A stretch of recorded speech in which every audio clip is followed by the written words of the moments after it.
مرزا صاحب سے اکتساب علم سیکھا۔ بعد میں پطرس خود انگریزی کے پروفیسر ہو گئے تھے، مگر اپنے غیر معمولی قابلیت ذہانت کے باوجود مرزا صاحب کی علمیت کے آگے، ان کی قابلیت کے آگے اپنے آپ کو ہیچ سمجھتے تھے، کمتر سمجھتے تھے، کچھ بھی نہیں سمجھتے تھے، اپنا کوئی مقام نہیں سمجھتے تھے۔ میں نے بارہا اکثر پطرس کو مرزا صاحب کی خدمت میں حاضر ہوتے دیکھا ہے۔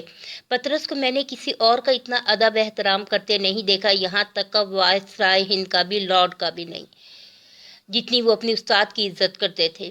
پطرس کے سلسلے میں ایک دلچسپ واقعات یاد آ گئے۔ پطرس آل انڈیا ریڈیو کے ڈائریکٹر جنرل ہو گئے تھے، مگر پرانے دوستوں سے رسم و راہ میں تعلقات میں ذرا بھی فرق نہ آنے پایا۔ مرزا صاحب کو انہوں نے کسی نہ کسی طرح آمادہ کر لیا تھا کہ ریڈیو سے کبھی کبھی تقریر نشر کر لیا کریں۔ وہ ایک تقریروں کے بعد مرزا صاحب نے کانٹریکٹ واپس کرنے شروع کر دیے۔ شدہ اڑتے اڑتے یہ بات پطرس تک پہنچی۔ حاضر ہو کر وجہ دریافت کی، وجہ جاننی چاہیے۔ مرزا صاحب نے فرمایا، تمہیں اصلاح دینے کے بعد مجھے یہ منظور نہیں کہ تمہارے شاگرد مجھے اصلاح دیں۔ تمہیں سکھانے کے بعد اب میں یہ نہیں جانتا کہ نہ یہ چاہتا ہوں کہ تمہارا اسٹاف جو ہے وہ مجھے اصلاح دے، میری درستگی کرے۔ پطرس نے بڑی معذرت کی، مگر مرزا صاحب آئندہ نشر کرنے کے لیے آمادہ نہیں ہوئے۔ اگلے دن دفتر میں قیامت آ گئی۔ پورے اسٹاف کو جمع کر کے انہوں نے براڈ کاسٹنگ کے حسن اخلاق پر ایک طویل لیکچر دیا۔ بات تو کھل ہی گئی تھی۔ اسٹیشن ڈائریکٹر نے تقریروں کے انچارج کو بلا کر کہا کہ اگر اپنی خیر چاہتے ہو تو مرزا صاحب کو منا کر لاؤ۔ اس کو معلوم نہیں تھا کہ مرزا صاحب پطرس کے استاد ہیں۔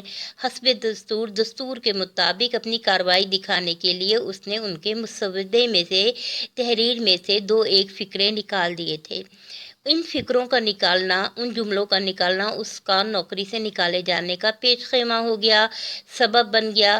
بھاگا مرزا صاحب کی خدمت میں، معافی مانگی، ہاتھ جوڑے۔ مرزا صاحب نہ مانے، بولا تو حضرت میری نوکری گئی، بال بچے بھوکے مریں گے اور آپ کو دعائیں دیں گے۔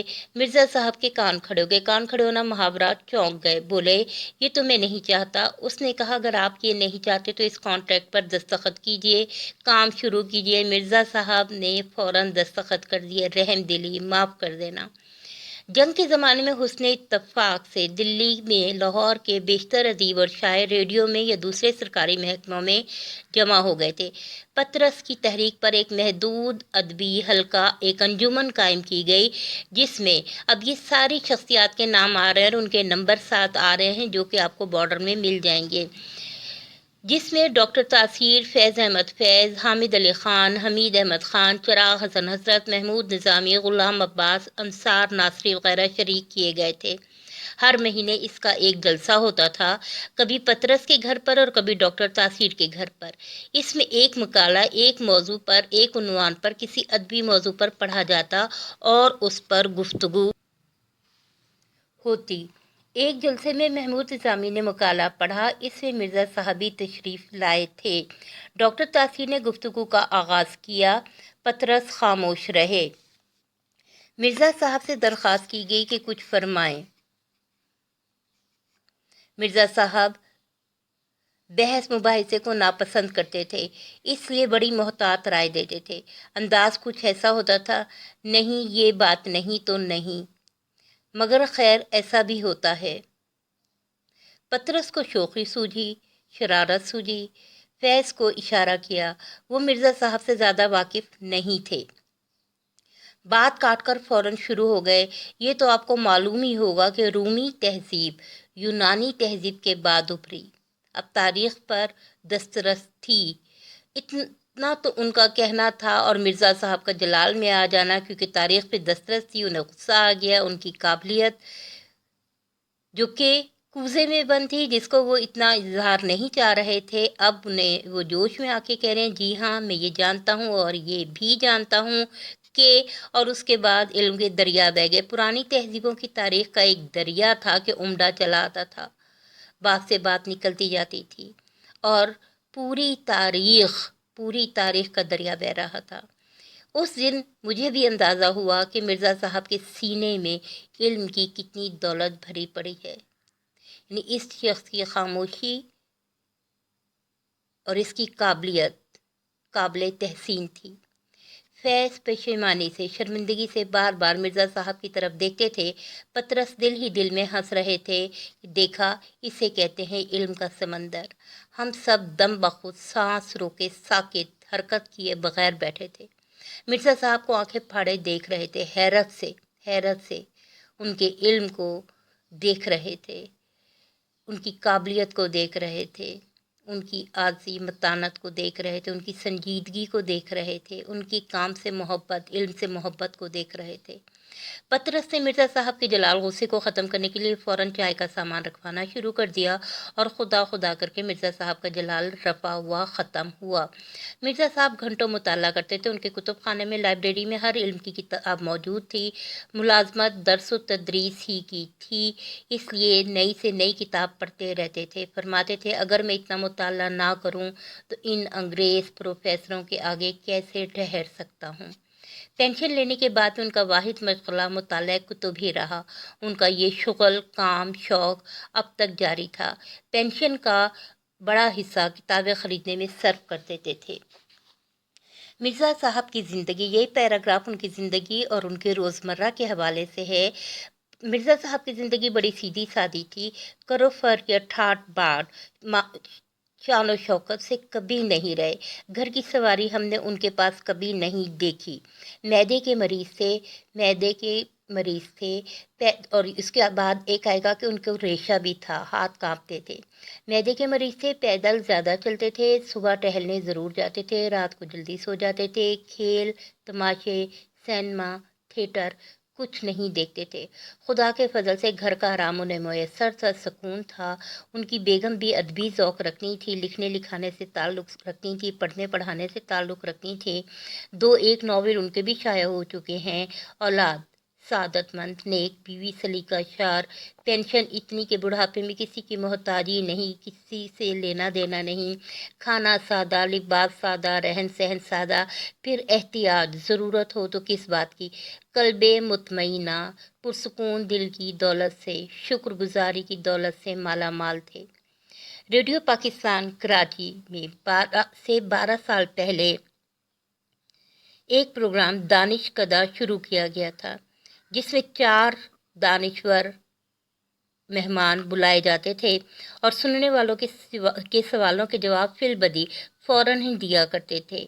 میں میرے سوالات تھا، میں پروگرام کا میزبان تھا، میں میرے سوالات کی خدمت انجام دیتا تھا۔ میں نے سوچا کہ مرزا صاحب اگر اس پروگرام میں شرکت فرمانا منظور کر لیں تو اس پروگرام کو 4 چاند لگ جائیں گے، 4 چاند لگ جائیں گے، مشہور ہو جائے گا، اس کی شہرت میں اضافہ ہو جائے گا، اس کا معیار بلند ہو جائے گا۔ چنانچہ میں مرزا صاحب کی خدمت میں حاضر ہوا۔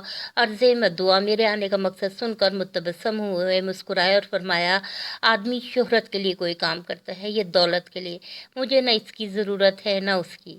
میں نے قدری کر لی، میں نے تھوڑی سی اپنا رویے میں لجاجت پیدا کر لی۔ مرزا صاحب ٹس سے مس نہ ہوئے۔ مرزا صاحب بہت قاعدے کرینے کے آدمی تھے، جو کہہ دیتے تھے اس سے نہ پھرتے۔ قیام پاکستان سے پہلے جب مسلم لیگ نے زور پکڑا تو مرزا صاحب نے سیاست میں بھی حصہ لینا شروع کر دیا۔ یہاں ان کی سیاسی زندگی کے حوالے سے اب اس پیراگراف میں بتایا جائے گا۔ مسلم لیگ کے صدر منتخب ہوئے اور مسلم لیگ کونسل کے ممبر بھی چنے گئے۔